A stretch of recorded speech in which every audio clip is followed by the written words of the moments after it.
जय हिंद सभी साथियों को। तो इस वीडियो में आपको ज्वाइनिंग लेटर से संबंधित जितनी भी जानकारी हैं वो बताई जाएंगी। ज्वाइनिंग लेटर में क्या होता है, क्या लिखा होता है, और 2 साल का जो बॉन्ड है इसका क्या मतलब है, सारी चीज़ें आप लोगों को बताई जाएंगी। दूसरी चीज़ जो बताने वाली है, एक बहुत ही महत्वपूर्ण चीज़ है, जो मैं जब आपका एग्ज़ाम भी नहीं हुआ था जब से ये चीज़ कह रहा हूँ और आज फिर कह रहा हूँ।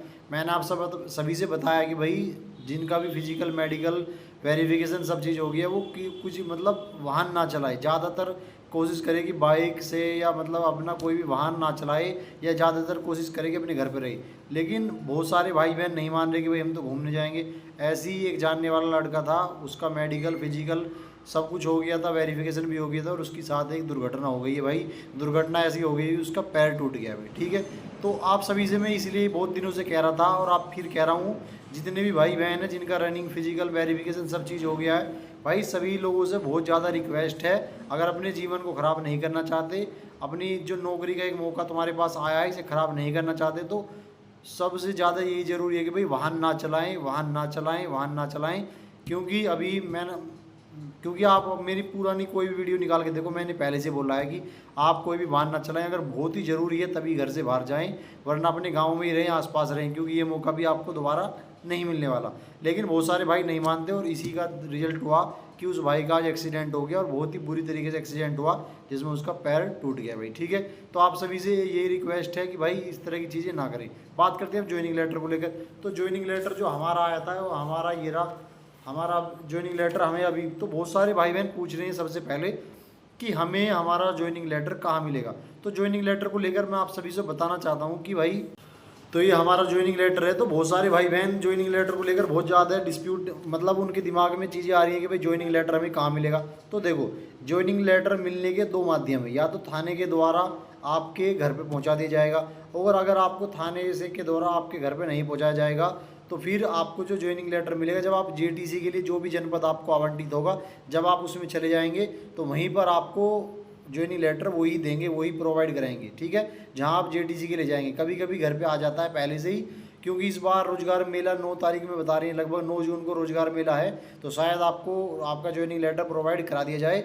लेकिन उसके अगर आपको नहीं मिलता तो ज़्यादा चांस रहता है कि जब आप जेटीसी के लिए जाएंगे तो आप बिना ज्वाइनिंग लेटर के चले जाएं। वहीं मान लो आपको, क्योंकि आपको पता चल जाएगा कि किस तारीख को, 17 तारीख को आपको ज्वाइनिंग है, सबको पता है, तो आपको जेटीसी की जो लिस्ट आएगी उसमें पता चल जाएगा कौन से जनपद में आपकी जेटीसी है।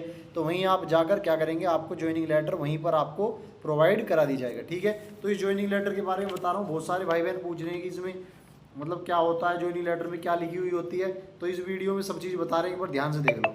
तो इस ज्वाइनिंग लेटर में क्या होता है, देखो ज्वाइनिंग लेटर में ये है, जो मैं आपको पढ़कर बता रहा हूँ।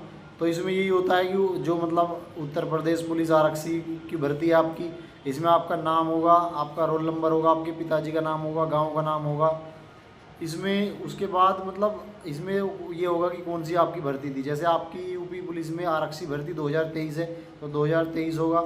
उसके बाद जनपद आवंटन का बता देंगे, किस तारीख को आपका जो है जनपद आवंटन हुआ, यानी जेटीसी के लिए जो लिस्ट आई है वो कब आई है, वो सब बता देंगे। उसके बाद पिन कोड होगा आपका, मतलब ये सब चीज़ें। लेकिन जो इसमें मेन है, वो मेन ये है कि इसमें लिखा हुआ है, देखो इसमें लिखा हुआ है कि अभ्यर्थी, जो भी आपका नाम होगा, कि अभ्यर्थी की यह नियुक्ति 2 वर्ष की परिवीक्षा पर होगी। परिवीक्षा का क्या मतलब है बता रहा हूँ अभी। इसमें प्रति माह नियमानुसार आपको, क्योंकि कांस्टेबल आप बने हैं, तो आपको लेवल 3, मतलब जो लेवल 3 होता है कांस्टेबल का, लेवल 3 होता है, जिसमें जो मतलब सैलरी आपकी जो मतलब मैट्रिक्स होता है, पे ग्रेड होता है, 21,700 से लेकर 69,000 तक होता है, और मूल वेतन आपका 21,700 होता है। मूल वेतन आपका 21,700 होता है। जैसे आपको पता है अभी 8वां वेतन आयोग लगा है, तो मूल वेतन ये जो बढ़ेगा ना, मूल वेतन ही बढ़ेगा। जो आपको 21,700 मिल रहा है, यही मूल वेतन बढ़ के लगभग 34,000 होने के आसपास की बात चल रही है। तो इसी में ही बढ़ोतरी होगी मूल वेतन में। ठीक है, समझ में आ गई बात। तो अब बात करते हैं कि 2 साल में, मतलब 2 साल का परिवीक्षा का क्या क्या मतलब है। तो 2 साल का परिवीक्षा का मतलब ये है कि अगर आप 2 साल के अंदर आप यूपी पुलिस में कांस्टेबल बने हैं, अगर आप 2 साल के अंदर अपनी नौकरी छोड़ते हैं, मतलब नौकरी रिजाइन करते हैं, मतलब यूपी पुलिस से अलावा अगर आप किसी और विभाग में आपकी नौकरी लग जाती है, अगर आप वहाँ पे ज्वाइनिंग करने के लिए जाते हैं, तो आपको 2 साल के अंदर अंदर आपको ट्रेनिंग का पूरा खर्चा देना पड़ेगा। और ट्रेनिंग का जो पूरा खर्चा है, जो पिछली बार जब 2021 जो 2020 बैच है या जो 2021 बैच था, तो उसमें ट्रेनिंग का जो खर्चा था एक दिन का 676 रुपये आ रहा था। कितना 676 रुपये आ रहा था। तो जिन लोगों ने छोड़ा है, जिन लोगों ने नौकरी छोड़ी, जिनकी कहीं और लग गई, तो उन्हें 676 रुपये प्रतिदिन के हिसाब से देना पड़ा है यूपी पुलिस को।